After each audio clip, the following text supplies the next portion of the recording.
देख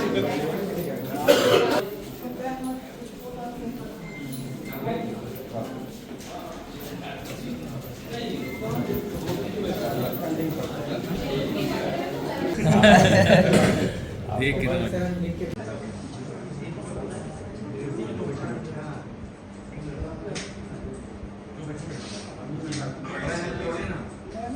एक और 2 अप्रैल के दरमियानी रात को एक चोरी की घटना हुई थी, जिसमें प्रार्थी आशीष तिर्की, जो कि बलरामपुर में पदस्थ एक आरक्षक है, उसने रिपोर्ट दर्ज कराई थी कि उसके यहाँ चोरी हुई है, जिसमें उसके घर के गहने और साथ ही साथ AK-47 3 मैगज़ीन और 90 राउंड्स 90 राउंड की चोरी हुई है।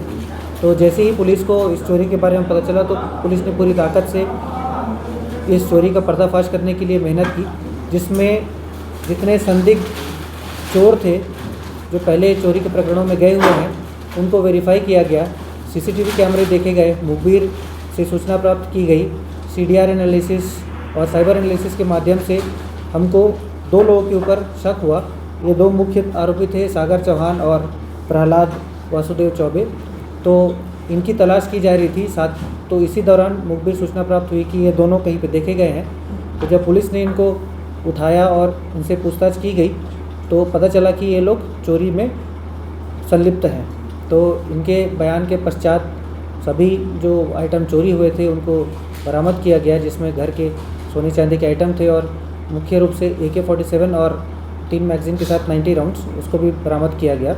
और जब इनकी तलाशी ली गई तो ये भी पता चला कि ये लोग NDPS का भी नशा करते हैं और इनके पास से फिर NDPS का सामान जब्त किया गया, जिसमें इंजेक्शन और एविल जब्त किया गया। तो इस प्रकार से इस पूरे प्रकरण में 2 चोर जो आइडेंटिफाइड थे उनको गिरफ्तार किया गया। साथ ही साथ जो माता सागर चौहान की माँ शांति चौहान, जो सागर चौहान और प्रहलाद चौहान को चोरी में मदद करती थी, जैसे कि ये कभी मॉर्निंग वॉक पे चले गए, इवनिंग वॉक पे चले गए, इस दौरान वो रेकी करती थी और बताती थी कि यह घर सूना है, इसमें कोई नहीं है, इस पर आप चोरी कर सकते हो। तो इस प्रकार से शांति चौहान को भी इस पूरे प्रकरण में आरोपी बनाया गया है, उनकी गिरफ्तारी की गई है।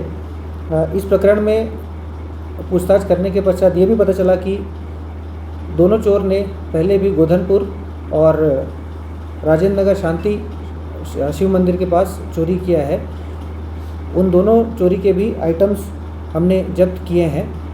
इसके पश्चात इन लोगों ने यह भी बताया कि ये जब चोरी का सामान जब बेचने के लिए दूसरे व्यक्तियों को ये चोरी का सामान देते थे और वो लोग फिर चोरी का सामान बेचने के पश्चात इनको जो चोरी बेचने के पश्चात जो पैसा मिलता था उसको भी इन लोगों ने अलग अलग आइटम परचेज़ करने के लिए यूज़ किया है। इन आइटम के पश्चात खुलासे आए हैं और हमने आरोपियों को अरेस्ट किया है।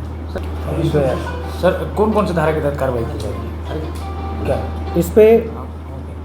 इस पूरे प्रकरण में जो चोरी का प्रकरण था जिसमें AK-47 चोरी की गई थी, उसमें चोरी के साथ साथ आर्म्स एक्ट की भी धारा लगाई गई है।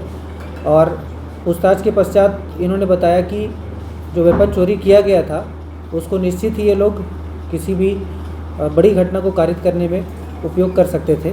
तो इस प्रकार से पुलिस की चौक चौबंद व्यवस्था और सतर्कता से यह मामला पूरा खुलासा किया गया है और एक संगीन जो अपराध घटित हो सकता था उसको रोकने में पुलिस ने सफलता पाई है। गाड़ी की चाबी